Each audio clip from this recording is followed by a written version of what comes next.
آج جو شہباز شریف نے ابھی ایک یہ بڑی لمبی سی تقریر کی، جس میں سے میں ایک ہی چیز سمجھا ہوں کہ وہ یہ تیاری کروا رہا ہے قوم کو کہ کیونکہ آئی ایم ایف سے ہم نے اگریمنٹ کرنی ہے، اس لیے قوم تیار ہو جائے مزید اور مہنگائی کے لیے۔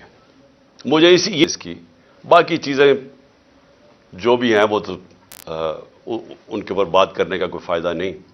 اصل بات یہ ہے کہ آج شہباز شریف قوم کو کہہ رہا ہے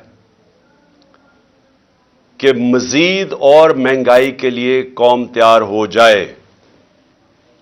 میں سب سے پہلے سوال شہباز شریف سے پوچھتا ہوں کہ کیا آپ کو پتہ ہے یہ سوشل میڈیا کا زمانہ ہے؟ اب جب بھی جو بات کرتے ہیں تو اب ایک ایسا زمانہ آ گیا ہے کہ ایک دم وہ آپ کی پرانی تقریریں اور آپ کی جو بھی آپ نے پہلے لوگوں سے وعدے کیے ہوئے ہیں وہ سب ایک منٹ میں وہ نکال کے سامنے لے آتے ہیں۔ یہ ہے سوشل میڈیا کا زمانہ۔ صرف چلے جائیں کہ آپ نے جب ہماری حکومت تھی تو آپ نے کس قسم کی تقریریں کی؟ آپ نے کیسے قوم کو بتایا کہ لوگ مہنگائی میں ڈوب گئے ہیں، پٹرول کی قیمت 2 روپے بڑھ گئی، بجلی 2 روپے یونٹ بڑھ گئی، اور مارچ کرو اسلام آباد میں، گرا دو اس حکومت کو۔ کیا آپ کو یاد ہے؟ اگر آپ کو یاد نہیں تو یہ سوشل میڈیا آپ کے سامنے لے آئیں گے آپ کی ساری تقریریں۔ حکومت گرائی، آپ اس سازش کا حصہ تھے، آپ اور یاسر زرداری اور وہ جو تیسرا وہ آپ کے ساتھ، آپ کا جو بھائی بیٹھا ہوا تھا لندن میں، اور وہ جو ایکس آرمی چیف، آپ نے مل کے یہ کیا اور شامل کر لیے بیرونی طاقتوں کو، ان کو بتایا کہ کتنا عمران خان آپ کے خلاف ہے، تو ان سب نے مل کے یہ حکومت کرائی۔ آپ نے وعدہ کیا کہ ایک دم ملک ٹھیک ہو جائے گا، ایک دم خوشحالی آ جائے گی۔ 10 مہینے میں جو اس پاکستان کے ساتھ ہوا ہے، دشمن بھی پاکستان سے یہ نہ کرے۔ 10 مہینے کے اندر پاکستان کی 50 سال کے اندر، پاکستان کی تاریخ میں 50 سال میں سب سے زیادہ مہنگائی ہوئی ہے۔ ہم جب گئے تھے، جب آپ نے پوری 3 لانگ مارچز ہوئی مہنگائی کے خلاف، آپ کی ساری پی ڈی ایم نے کی، تو تب 12 سے 12.5% مہنگائی تھی۔ آج 3 گنا مہنگائی اس سے زیادہ ہے۔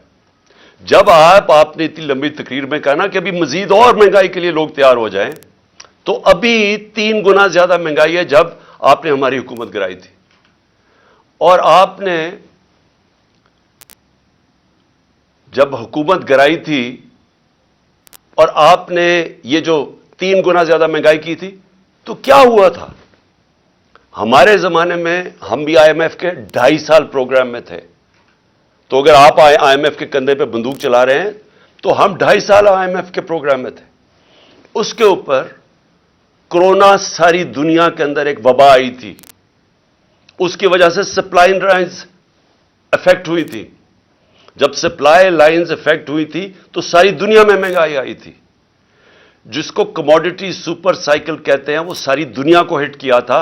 انرجی کی قیمتیں، تیل کی قیمت خاص طور پہ اوپر چلی گئی تھی۔ ہمارے دور میں تیل کی قیمت $110 سے $115 بیرل پہ گئی تھی، آج وہ $75 سے $85 پہ ہے۔ تو جو اصل وجہ تھی مہنگائی کی وہ تو تیل تھا، تو اب تو تیل نیچے آ گیا ہے۔ آج جو گھی ہمارے زمانے میں تھا، وہ آج کل جو پام آئل جو باہر سے لے کے آتے ہیں، جو امپورٹ کرتے ہیں، وہ دگنا تھا آج کے مقابلے میں۔ آج گھی کتنا مہنگا کیوں ہے؟ آج ڈیزل اور پٹرول اتنا مہنگا کیوں ہے؟ 100 روپیہ زیادہ ہے ہمارے دور سے۔ اور کیا وجہ ہے کہ روپیہ گر گیا؟ تقریباً $100 مہنگا ہوا ہے۔ میں صرف یہ پوچھنا چاہتا ہوں کہ ہوا کیا؟ اس ملک میں سیلاب آئے ہیں، جس طرح ہمارے دور میں وہ وبا آئی، اس ملک میں زلزلے آئے ہیں، لیکن کبھی اس طرح کی مہنگائی نہیں ہوئی، اور آپ کے دور میں کسی چیز کے نہ ہونے کی وجہ سے یہ مہنگائی ہوئی ہے۔ تو آج یہ جو آپ نے جو آج بھی پاکستان کی تاریخ میں پھر سے